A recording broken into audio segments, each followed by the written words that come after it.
Today we are going to see Amazon's service for compute, that is Elastic Compute Cloud, or in short it is called as EC2. So when you're talking about EC2, this is the foundation service and one of the backbone services. Everything other services, every other higher services like application management, big data, everything is built on top of EC2.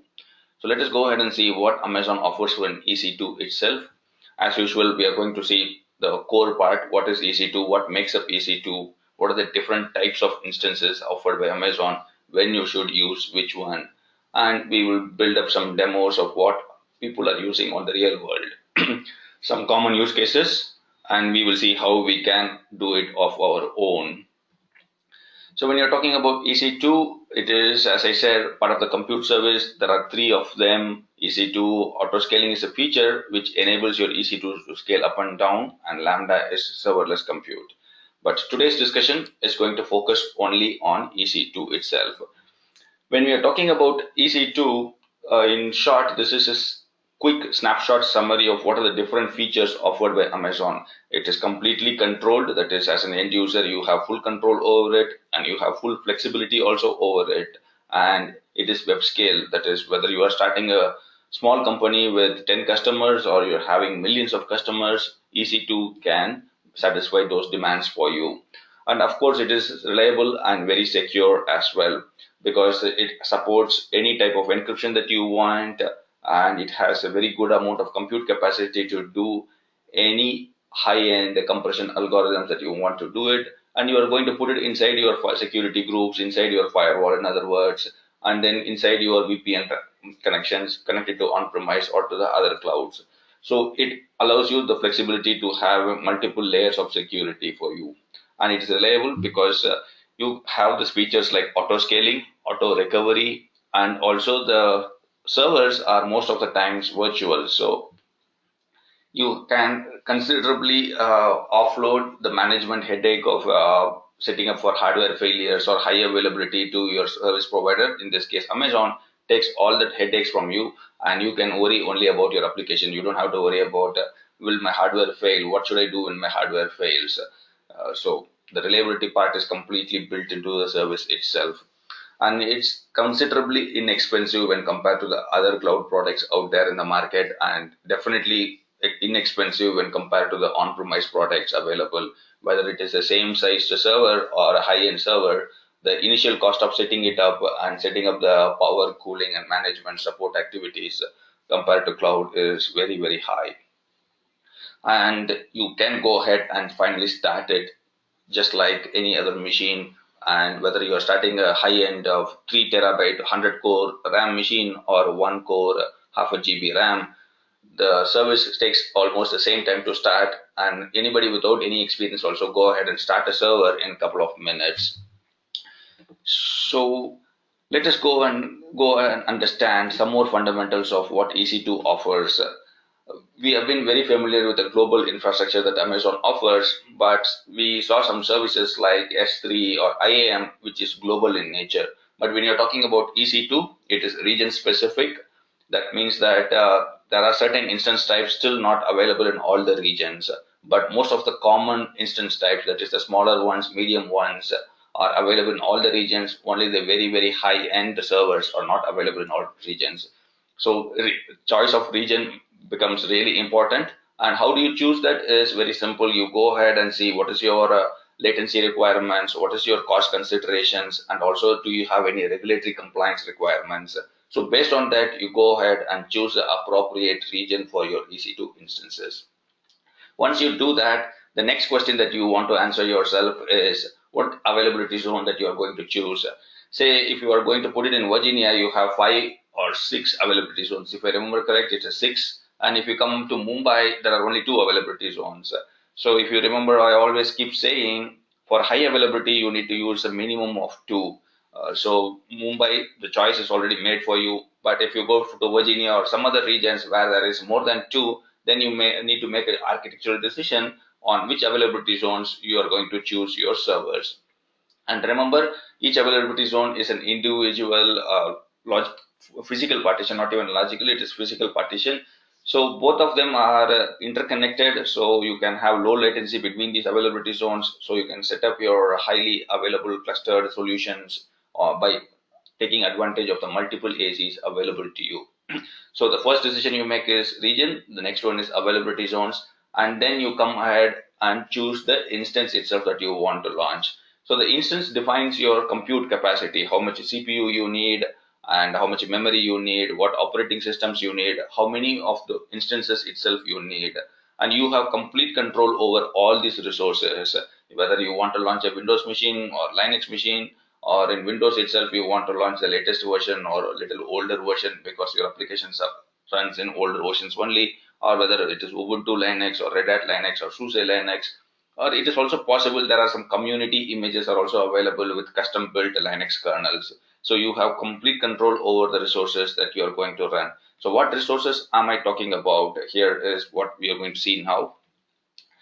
So the resources can vary from CPU optimized instances or memory optimized instances or storage optimized or network optimized. So you get instances of all these types. Amazon has taken, say, a combination of X amount of resources in each type and say, if you are going to launch this instance, your CPU performance is going to be really high. If you are going to say memory optimized instance, that is going to be a very good amount of memory for your application. Say, for example, memcached databases you want to run or in-memory databases you want to run. If you're launching it under a memory optimized instance, it makes a good sense of that instance type. Finally, storage optimized instance for video processing or not processing, video storage and video retrieval mechanisms. Storage optimized instances are fantastic. For network optimized ones will be typically used where there is going to be a lot of IO activity happening, because most of the application is going to spend time on reading and writing data from the disk. But anyway, there is another detailed information pack coming down on different instance types on when you should use them. So in short, you have multiple instance types for each of those use cases, and the other type of resource that you can customize is the operating systems and also the software on top of that. It is possible today to launch a pre-configured SAP instance in your cloud. It is pre-installed, pre-configured, and you just go ahead and launch it and your SAP starts running. And that's just one example. There are a lot of other softwares, even firewalls, pre-packaged, ready to use, are available in the cloud. In most of the sort of WordPress, Drupal, content management system, anything that you can imagine, it is quite possible that one of the community vendors or partners might have pre-packaged it and you can go ahead and launch it. And finally, it is integrated with many other AWS services, VPC for your network isolation and security, and for storage aspects, you have the Elastic Block Storage, and then for identity and access management, you have IAM. For monitoring, you have CloudWatch, and for load balancing, it is integrated with Elastic Load Balancer as well. So when you're talking about instance types, this is the actual Amazon given instance type names.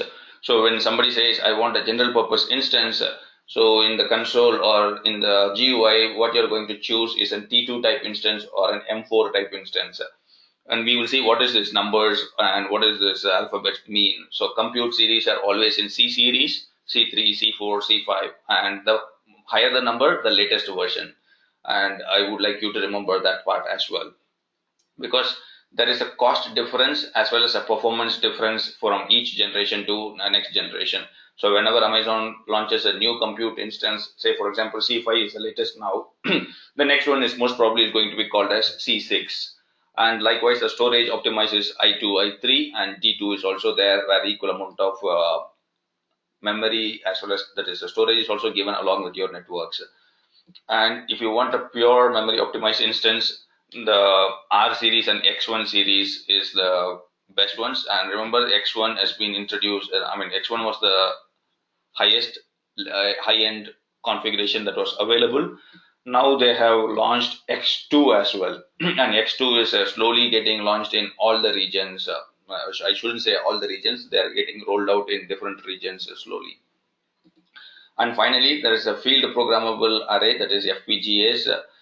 If you are a big data analytics team, then you would want to configure how your GPU performs. what kind of calculations performs. So there is slightly high-end servers, you pay a little bit more for this, but this gives more performance because you can configure how your GPU computes your instructions. So this is also available in Amazon. So these are all the different instance types. So if I go ahead and show you when they will be used, this is a sample snapshot of the different use cases. When I say general purpose, that is the T series and M series, general applications, mid-sized databases, it makes more sense to run them in general purpose. Whereas if you want to have a compute optimized video encoding or high performance fleet of systems, that makes sense to be run under compute optimized. And if you want memory optimized, if you remember, I said distributed high performance databases, they run fantastically in the R series of systems. Storage, data warehousing, log processing, big data analytics, all those things happens in storage optimized instances. And finally, GPUs, machine learning, customized machine learning, as I said, and 3D streaming as well as virtual reality rendering, and all those things are happening in FPGAs or G2 instances.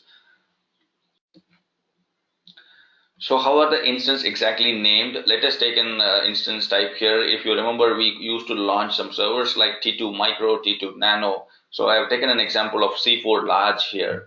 So the first character that you see here is the instance family. Here in this case, it is a compute optimized instance. I can obviously go ahead and replace it with R4 Large as well. So that will become a memory optimized instance. The 4 is the instance generation. Amazon keeps on improving things every few years, and then they change the number there, that is the second digit, and then they call it C5. Now the C5 is the latest series, and the after the dot part you have a text that is called as a large, that denotes how many CPUs or virtual CPUs you are going to get. So when you're talking about that, let me go ahead and show you in a better way how many CPUs are calculated. So on the extreme end, if I say 8x large, so you get about 32 CPUs, and if you are going to split it into two, it is possible that you can also launch to C4 4x large here as it's shown. We are just navigating from left to right. So here I'll be getting about 16 in each of them, and it goes splits and all the way breaks it down to 2 CPUs also. So that is how your CPU, virtual CPU cores gets divided. Whether you want to, these are all smallest servers, and then this is going to be your biggest server on the extreme left hand side. So you have the complete flexibility of which type of CPUs you want, how much memory that comes along with it, and how many of them you want to run. So this decision you will most probably make it after talking to your application team and see what is your latency, what is your network requirements, and what is your compute requirements, and based on that you will decide on the instance sizes itself. And of course, if you are moving from on-premise and not building on the cloud, then you will have a comparative benchmark on your on-premise system. Say on-premises is running on X CPU and Y memory, then you can go ahead and choose the equivalent one initially, and later you can optimize it and fine-tune it depending upon the utilization in the cloud. That is the instance sizing part of it. So now how do I configure my instance itself? Say I want to install some scripts on my system when it is coming up, or I want to understand what is the instance ID or machine image ID, or what is the private IP address when my system comes online. So Amazon gives you two options for that. One is called the instance metadata. It is the data about your instance which will describe your instances. If we talk about a human, let us say a student will have a metadata about himself like name, age, sex, class, marks, and all those things. Likewise, an instance also has some metadata which will describe the instance, like the instance ID, instance public IP address, private IP address, MAC address, and operating system, kernel, and all those information. So metadata is used for that purpose. If you want to do some configurations using a chef or a puppet, then you need this information so that you can run the appropriate scripts from your configuration management systems. Then comes the instance user data. Say you want to pass on some information to the system that needs to be run at launch time. Say you, after the server comes up, say ensure that the password policy is set, or say that this is a production server, so that you will get a warning message saying you are logged into production, be careful. That is called as the MOTD, message of the day. Or you can also do things like auto registering with some Active Directory or a Puppet server or an Ansible server. That is also possible. You can run any amount of scripts, and remember that user data scripts will run only once per instance ID. That is, in other words, if you configure it and then you put it, the first time it comes online, it will run it, but if you reboot it, it won't run again. So that is how instance user data is used. So how do I retrieve this data when my server comes online? So whenever an Amazon EC2 instance comes online, Amazon gives you a nice URL for that on your browser if it is on a Windows instance, and if you go ahead and type this URL 169.254.169.254 slash metadata, the screenshot is given on the right hand side. You will find all the options that you can pick up the values for. Like as I said, I gave a few examples about the public instance ID, private IP address, and the MAC address, network, whether it is in a placement group, and what is the host name, what is the EBS volumes that are attached, security groups, lot of things. You can go ahead and query them and use them in your configuration management scripts. And if it is in Linux instance, obviously you can use a curl command, or you can also use the HTTP get method to get the data from the server. And all this text is all the responses that you get from this running this URL is going to be a plain text, so you don't have to do some crazy processing to use them in your scripts. Directly you can use them. It is no JSON code, it is no formatted in XML or anything. It's just plain text, so it is very easy to run it in your scripts without any modifications. So that is on the retrieving on the metadata part of it. Now, how do I configure my user data? That is, how do I pass on data to my instances when they are launching? So in Linux, there is something called as Cloud Init. You don't have to do anything there. If you're doing it through GUI, there is a field where you need to put in your script, and then on boot time, Amazon will pick up the data and run it. But if you're going to launch your instances through some programmatic means or through CloudFormation, then internally what happens is Cloud Init is another service provided by Amazon, and Cloud Init will run your Linux scripts. Likewise, Amazon has something called as an EC2 config for Windows servers. This service will go ahead and pick up the Windows bash file or PowerShell file and execute it during boot time.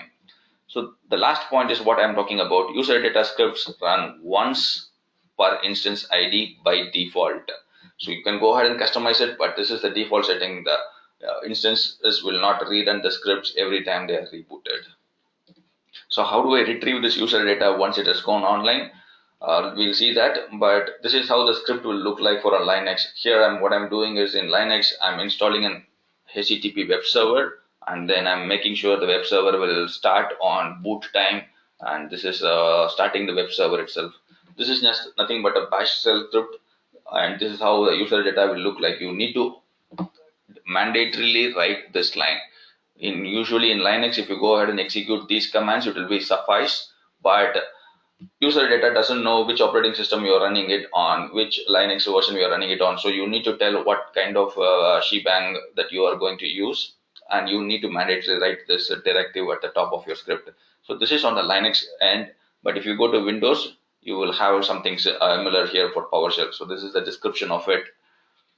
If you go to PowerShell, you also have the PowerShell scripts, which looks like this, which is starting with PowerShell and ending with PowerShell. And here we are installing IIS web servers, and also we are installing some management tools for administering your web servers at the end. So this is the scripts for Windows and Linux. So again, similar URL, but only thing is you need to just change the last part of it. Earlier we used metadata, now we are going to use user data, and here the screenshot is showing on how to do it in Linux. So you just go ahead and do a curl command, and it is going to show you all the output from the server, the user data output, how much ever text is there, it is just going to show you on the screen, and you can confirm that whether this is the user data I wanted to run on the server or not. One second. So what happens when I start my instances? What is the life cycle of my instances? What are the different phases it goes through from starting to ending? So let us start at the very beginning here. This is the point we are going to start. There is an AMI, that are nothing but Amazon Machine Image. This is, let us think of operating system plus some amount of application binaries, or quite often it will have only operating system only.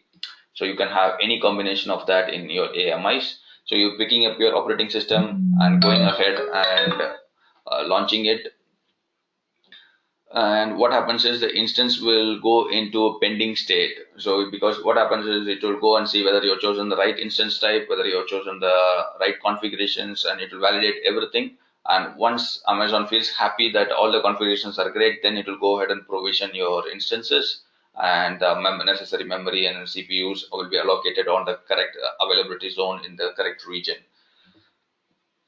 Once all that has happened, then your instances go into your running state. Now, once inside in your running state, what happens is you are going to do all your processing and everything, and you find that you don't need your instance for some time, and you just say that I've done finished my processing. Then you have a choice of either going and stopping that instance, which means is temporarily that instance compute capacity is not going to be used. That is stopped state, which can allow you to restart it some other time. And then you have an option of going ahead and terminating completely, saying I don't want any of the resources, just unprovision them or deprovision them from my account. So you have a choice of going ahead and stopping, or you can go ahead and terminate your instances also. So let us talk about the stopping. When you click on stop, what happens? So it enters into a stopping state, and it is quite possible that you can run some scripts at this point and go ahead and say I want to take a snapshot. One second. So when you typically stop an instance, you can run some scripts so that you can take an EBS snapshot, or you can deprovision some other resources like an elastic IP address that might be assigned to a server, or there are other things that you can take action also. Say if the server can be auto recovered, you can go ahead and trigger that, or if you want to notify somebody that the server is going offline, then you can go ahead and notify them. So any number of actions can be taken. So when you click on stop, the stopping state, it changes to a stopping state, and then it does some processing on the background, like anything that has been configured by end user or on the Amazon side, and finally it reaches the stopped state. And remember, this stopping is only possible when you are using an EBS based AMI. If you are using an instance store here for your AMI, this is not possible, because if you remember, instance stores have no data persistence. So if you want to stop it, all the data will be lost and you will not be able to retrieve or do any processing. So this entire stopping is not at all possible with your instance stores at all. So that is why it is marked as EBS instances only there. So when you're in stopped state, again you can go back to start. Say for example, you want to do some more processing, or sometimes quite often teams, what they do is development servers will be running for only morning, say 6 o'clock to evening 6 o'clock, and when they are leaving, they'll just put all the servers into stopped state and come in the next morning and start them again. So this way you can save some cost as well. So let us say you want to completely remove your server, you want to go ahead and terminate it. Then when you trigger terminate, again shutting down action will be triggered. The state will change to shutting down. This intermediary state is once again for the same reason as the stopping. It allows you to do some data capture. Say if your server is going down permanently, you want to take some logs out of the server so that you can process it some other time, or it might be an application access log or some other memory access logs or heap dump or anything will be there that you want to move it out of that server. So this shutting down state allows you to do that, and finally the server goes into terminated state. And of course from stop also you can go ahead and terminate also directly. That is also possible to reach this point. So the one thing that we left out is, obviously we all know what a rebooting does. You just go ahead and click on reboot, the server refreshes its memory and cache, and all this data in the temporary storage is wiped clean, and it is as good as starting a new server. So this is quite very fast in AWS in my opinion. It is very difficult to catch the server into going into the state as rebooting. If you just go ahead and check your uptime, whether it is Windows or Linux, you will find that that counter has reset and the memory has been wiped clean. But it is almost impossible to go ahead and see the change in state as rebooting in your EC2 instances.